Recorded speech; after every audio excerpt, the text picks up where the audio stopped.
Dave, we have somebody on the show today who is a lot like us. He's like a clone of us, really. Right. It's separated by birth. Yeah, easily. he's a wilderness survival guy, just like you and I are. And we're going to talk to him about that. He's got a television show. Oh, boy, you know what? I don't even want to waste it because there's so much to talk to him about. And let's just get right to it. The following is a Tony Lasano podcast, an Opie show on the Radio Misfits Podcast Network. This is the Minutia Men Celebrity Interview with Rick and Dave. So, as I mentioned, this week's guest is an expert at surviving in the wild. He's hosted a show about this on the Weather Channel. He's written 40 books on the subject. He teaches it to classes regularly. You could literally drop him anywhere in the world, anywhere, and he would be fine, just like you and me, Dave. Please welcome to the show, Creek Stewart. How are you, Creek? I'm great. Now, listen, that's only if I've got editors. Oh, okay. Yeah, all right, I got you. But it is kind of true, right? We could drop you anywhere, right? And you have the skills that are necessary. But let me ask you this. What about if we dropped you into a little kid's birthday party at Chuck E. Cheese? Yeah. See how big you are then, huh? Would you be able to survive that? Yeah. Well, it depends on if it's the new version of Chuck E. Cheese or the Chuck E. Cheese that I grew up with in the 80s. Well, the new Chuck E. Cheese, some of them have booze, right? Yeah, and it's all fancy arcade games. I just miss the big animatronics, you know, like the real Chuck E. Cheese, man. I can't find any of those. I got kids who are 5 and 9, and I was telling them all about Chuck E. Cheese, and I went to one. And they're totally different. You know, they've gotten rid of all the animatronics, all the best part. They got rid of Chucky himself? Yeah, and the band. It was a contract dispute. But there is booze. So that's, that is definitely. I told this story, I don't know, 3 or 4 weeks ago on the show about, you know how they have the ceiling, they have like the mesh bridges over the, you know, that kids can kind of climb on. I saw a kid just throw up on a guy in front of me. It was just horrible. Yeah, right. You should get that guy on your next show. Yeah, seriously. So your show, one of your shows, and you have several, but Fat Guys in the Woods is perhaps the greatest show title ever. I love it. I would agree. Tell us about the show, and have you ever thought about doing a show called Fat Guys in Their Basements? Because Rick and I could totally help you with that one. But tell us about Fat Guys in the Woods. It's awesome. It's a great show.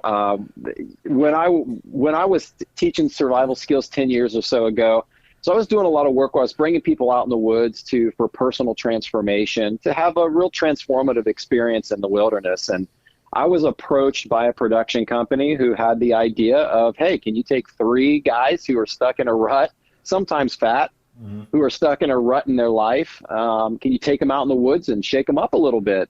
I think we can get some guys who might think this could really help them in life. And so I love the idea. It was paralleled with kind of what I was already doing in my business. And so we put together a sizzle and pitched the show, and the Weather Channel bought it. And the rest is history. I took 3 guys every week into the wilderness with hardly anything, just a knife oftentimes, for 6 days. And we would have to and these were guys who were just avid indoorsmen, really, typically. Yeah. And no real experience in the outdoors, you know, kind of at a spot in their life where they were struggling a little bit with something or in some way, shape, or form. And oftentimes we'd have to find our own shelter, water, fire, and food. And it was always a trip, man. Every week was different. We were in different locations, hot, cold, desert, swamp, mountains. And it was one of the best times of my life. It was really, really fun show to do. And looking at it, I was watching YouTube videos over the last couple of days. You mentioned the word transformative, and it really was for some of these guys. Yeah. I mean, they're weeping at the end of it, and they're hugging. You know, it's the one where you killed the boar. The look on the guy's face as you were about to stick the knife in. It was just like, and didn't he become like a vegetarian? Yeah, that it was transformative in a lot of different ways. Yeah. You know, like in that particular episode, one of the guys he did when we killed a wild boar, we trapped and killed a wild boar for food, and he right there became a vegetarian, and still to this day I think is, and that's been several years ago. And so there's something really interesting about struggling. There's something really interesting about struggling for your basic survival necessities in the wild that brings about appreciation and fulfillment and all types of things that you just don't get at home under normal circumstances. Well, I had an experience yesterday. Our DoorDash driver delivered our food to the wrong house. Are you kidding? Yeah, so Wow. I mean that was friggin' awful, man. Right. I mean, we all have our crosses to bear. Yeah, right, exactly. So you can do your fancy little show, but my Kung Pao chicken was, in my neighbor's house, and I had a. We joke, and I am a little clueless in the wild, I have to admit, but I have two sons that were Eagle Scouts. And yeah. And I know you were too. My middle son, Johnny, even got a job he's like a product tester, largely based on that Eagle Scout experience. Sure. And I know that you as an Eagle Scout, that influenced you. Talk about how, your first Boy Scout camping trip was an extremely powerful experience for you. It was. I grew up in Scouts, and so I oftentimes would hearken back to some of my favorite memories in scouting. And I went to college to be a pharmacy major, which is pretty crazy. And until I shadowed a pharmacist and saw my life flash before my eyes, and I canceled being a pharmacy, and I asked myself, what do I want to do? Like, what do I enjoy doing? And I thought back to one of my favorite memories, which was earning the Wilderness Survival Merit Badge back in scouting. And I made the decision in college that, I don't know if it's possible, but I'm going to try to be a wilderness survival instructor for a career, as crazy as it sounds. And I taught my first wilderness survival course in college, and it was essentially the Boy Scout Wilderness Survival Merit Badge curriculum that I used to do that. And so scouting was very influential for me. And I love to hear that you got two boys that were Eagle Scouts, and or that are Eagle Scouts. One of them even taught the exact thing that you're talking about, the wilderness survival. That was his role in the troop.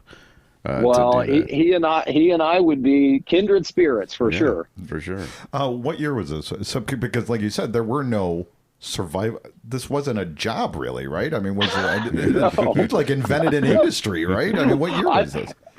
Well, I taught my first class in 1998. Okay. So it's over 20 years ago. And at the time, I didn't know if, are there people who teach wilderness survival skills? I didn't know it at the time. I mean, my dad had an Army survival field manual that I loved looking through as a kid. But other than that, I certainly didn't know anyone doing it. I didn't know if it was a thing. My first class had 20 people. Wow. And so that's pretty good. The irony is I would spend the next 15 years not making any money at all, trying to figure out how to make a living teaching wilderness survival skills. So it was a long time coming, guys. I worked a lot of side jobs. I sold snow cones and T-shirts and worked nights, trying to make a living teaching wilderness survival skills. And over the years, I would figure out what did and didn't work. And I would learn that in order to do this for a living, I would have to first understand how to be an entrepreneur, and second, understand how to be a wilderness survival instructor. So that was a hard lesson to learn, and one that took a long time. Let's go back to the snow cones for a second. What was the most... What was the first of all? What really is in a snow cone? Because that syrup stuff doesn't. I'm a little concerned that may not be particularly healthy. But what is the? Yeah, well, there's two ingredients. Okay, there's ice and there's sugar, and that's it. Except there's a little bit of flavoring depending on what flavor and color of the snow cone you get. But I have made thousands of snow cones over the years, and I can tell you right now that it is lots and lots of sugar. That's why people love them so much. Hey, it's a great margin item, though. Yeah, absolutely. Hey, I noticed you do corporate team building workshops, and I'm just thinking of the corporations that I've worked at in the office. I'm not 100% sure how those would have gone with, like people, we're killing each other already in the cubicles. I can't imagine putting them in the wild, but I think that's really wonderful. You got any stories about corporate workshops? And because I think this is really an interesting dynamic here. Yeah, so I do a lot of corporate team building workshops where I get people out of the office into the outdoors. And I'll tell you, I don't care where you're working or what you're doing. It's a good day to get out of the office, out to a local park or out to a local woods. Regardless of what it is, it's better than being in the office. And I love getting guys and girls outside, and we do team building exercises using survival skills. It's typically fire starting. So I'll teach a variety of survival fire starts, and we'll do fire starting competitions. And by the end of it, they're like fire starting rock stars. And you want to know something interesting is I have never, ever met someone who doesn't like starting a fire. Yeah, I know. It's the best. They may feel a little, timid at first. Like, I don't really start fires that often. It's not something someone does every day. But once you get a couple of little fires under their belt, it's like everybody becomes a pyromaniac. So it's always a hit. It is so true. They put ashes on their face and they start howling. Right? Even people that hate camping love campfires. Right? Exactly. And it's teaching real survival skills. Like by the end of it, it's not just fluff. You go some of these like team building exercises and it's like, do you trust your partner? Fall back. It's not just like this fluff and talk. By the end of it, they've really learned some actual survival skills, and it's been a lot of fun, and they've had some competition in the process. But, worst case scenario, they end up in the woods one day. They're gonna look back on that time at that corporate team building retreat and be like, you know what? I think I could start a fire. And if you can start a fire in any survival situation, you increase your odds on all different kinds of levels. Right. Yeah. And that Excel spreadsheet's going to be much easier afterwards, right? Yeah, exactly. Yeah. We had Coyote Peterson on the show a few months ago, and he goes out of his way to get stung by horrible insects. He just, he does it on purpose. I'm not quite sure why. He's a great guy. Yeah, he seemed like a nice guy, but considering all the wildlife stuff you've had to do, have you ever gotten hurt during any of your excursions? Has there ever been an animal situation that went awry? Anything ever happen like that? Yeah, did a fat guy ever get killed? No, not killed, but anybody ever? We're allowed to say fat guys because we are fat guy Americans. Yeah. So I think the most dangerous situation I've ever been in was with 3 fat guys in a shelter on day 6 of no showers. Oh yeah. All right, that was pretty sketchy. But outside of that, I've been fortunate enough to not have any serious accidents or encounters with wildlife.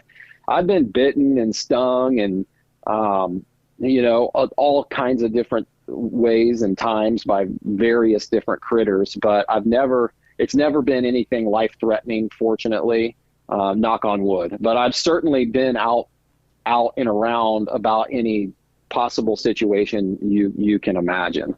And I've eaten a lot of those types of things. I mean, I've eaten venomous snakes, I've eaten rattlesnake, I've eaten centipede and tarantula and scorpion and all the things that can hurt you. That's the interesting thing about survival food is that anything that has scales, fins, feathers, or fur is on the menu. Yeah, except for that vegetarian guy. I just dropped my kids off at college for the first time, and I think you just described their dorm food. From what I saw, my next question was gonna I wanted to talk about. There's a slew of videos on YouTube of you finding food in the outdoors. Yeah, and I love that when you ate the inner layer of a pine tree, and you cut it up and you eat it, and you're like, I don't know if it was. What does it taste like? Does it taste like chicken? I mean, what does the inner bark of a pine tree taste like? It's a great question. It tastes like pine sol. If you can imagine what pine sol would taste like, it tastes like a Christmas tree. What a Christmas tree smells like. It tastes like that. But the inner bark layer of all different types of trees, including the pine tree, is packed with carbohydrates and some natural sugars. And indigenous cultures in North America used to eat it all the time in the winters. It was considered a famine food, but a food nonetheless. It's an odd food that people walk by every day and have no idea that, you know, the inner bark layers of trees are edible. But in survival, you know, sometimes you gotta get creative, I guess. What about a pine bark snow cone? Oh, A pine bark. You know, a pine tree bark snow cone. What do you think about Yeah. that? You know, I could see that being really popular at some of like the fancy farmers markets. You know, that might be the next hit flavor, man. Charge You know, like 26 bucks. lavender and pine bark. Yeah, just charge $26 for something, and people are going to go, "Oh, that must be good." just right? call it potpourri, and people will buy it. That's Call it organic. that's That's right. right. So, all right. So you've proven your outdoorsman skills. All right, but we're going to test you now because Dave Okay. and I, we are expert indoorsmen. Yes, all right, you so we're gonna test your indoorsman survival skills because this is a whole different thing. All right. For instance, all right. Let's say your in-laws are coming to town, and they need a place to stay, but you've only got your room, your kids' rooms, and everybody's got their own bed. What do you do? Yeah, what do you do? Oh man. Well, oh man. Let's see if I can do this. What I'm immediately thinking right now is there a chance my in-laws are going to be listening to this one day? You know, that's the first thought. That's the first survival thought going through my head. Wow, you are married. Yes. I think the chances are pretty good they are not. But, you know, I don't know. The answer, by the way, so- is make the kids sleep outside. All right, Dave. Dave has another one. Okay. So you need a place to rest your foot while you watch TV, but your coffee table next to your couch is too hard or uncomfortable. What do you do? See, these are real Yeah, problems. right. These are real Give people me your, problems, you know, Creek. you can take your I guess board I trapping guess and I whatever. put on my moccasins. Oh, that's not bad. That's good. We were going the pillow route, like the Yeah, throw pillow. get a throw pillow. The fancy throw pillow yeah. that your wife is always mad that is not I in the right was place. going to say. You should I was come to gonna say, our you don't know next- my wife. You should come to our next corporate event where Team Dave building, and I, right. where we teach people how to use remotes Right. and things like that. But Right. no, seriously, this has been a treat. This has been fantastic. You know, we watched your TED Talk, Dave and I. That's We great. enjoyed it. You're very good. You're very good. And we wish you the best. If people want to find out more about you, they want to follow you, they want to get your books, tell them where they can go. It's real simple. It's creekstewart.com. That's my name. Creek like the water, Stewart.com. And that's where you connect with anything that I do and whatever I do. Subscribe to my email list, and I'll give you 3 of my best-selling pocket field guides for free. Oh, wow. Right. Well, it's interesting. Your name is Creek Outdoorsman. Good thing your first name wasn't podiatrist, right? Right. Because Yeah. our accountant. Isn't that the truth? Well, yeah. That wouldn't. or pharmacist. He was thinking about doing that. Yeah, I know. See? Define my destiny. Exactly. Well, it's really great talking to you, and we could really tell you're really passionate about this, and good for you that you found your story, right? And Yeah. just good for you. That's great. And if you're ever in Chicago, we can help you survive. You know what neighborhoods not to go into. Hey, what's you know? Creek, yeah. Creek, before you go, what's the Boy Scout oath? Be prepared. Okay, very good. Oh, that's the motto. No, that's the motto. You're yeah. right. Yeah. Well, it's been a long time since I've been in Boy Scouts, guys. I Don't think ask me to. A scout is helpful, No, friendly, trustworthy, loyal, helpful, friendly, courteous, kind, obedient, cheerful, thrifty, brave, clean, thrifty, and reverent. and reverent. I don't know. Yeah. Never ask a Wow, I'm question you don't impressed. know the Wow. answer to. Hey, I'm impressed. impressed with me right there. I had no I'm idea. impressed with you for sure. I can't remember my wife's, birthday, but I can remember this. Thanks, Creek. We appreciate Hey your man, this time. was guys. awesome. Thanks, buddy. Hey, appreciate it, fellas. All right, Thanks. bye-bye. There he goes. It's Creek Stewart. That's great. He's a nice guy. Nice guy. Yeah. We get along great with the outdoorsman guys. Yeah. It just shows you that we can come together as a country. Exactly. When the indoorsmen and the outdoorsmen Right. It's not red America, blue America. It's Right. We can- indoorsmen. It's outdoorsmen. we can break bread together someday. So much more unites us than divides us. Right? Exactly. It is so true. We need to thank some people. We need to thank Brandon. Thanks, Brandon. Did I say Brendan? You said Brandon Brandon Herman. For scoring this great guest for us. We need to thank Tony Lasano. with Opie Shows, the executive producer of the show. Mm-hmm. Yeah. Ed Silla. Ed Silla distributing it. Thank you for all that. Yes. Great Talk Radio isn't dead. It just moved to a better place, radiomisfits.com. And I want to thank the fat guys. And the fat guys that went with Creek on his journeys. And I love the vegetarian guy. That just cracked me up. And we'll be back again next week with a brand new episode of Minutia Men Celebrity Interview. The proceeding was a presentation of the Radio Misfits Podcast Network. Find our other great shows on iTunes, Stitcher Radio, and at radiomisfits.com. Thank you. Thank you. Thank you. This has been a presentation of Opie Productions. Tony, can you shut up?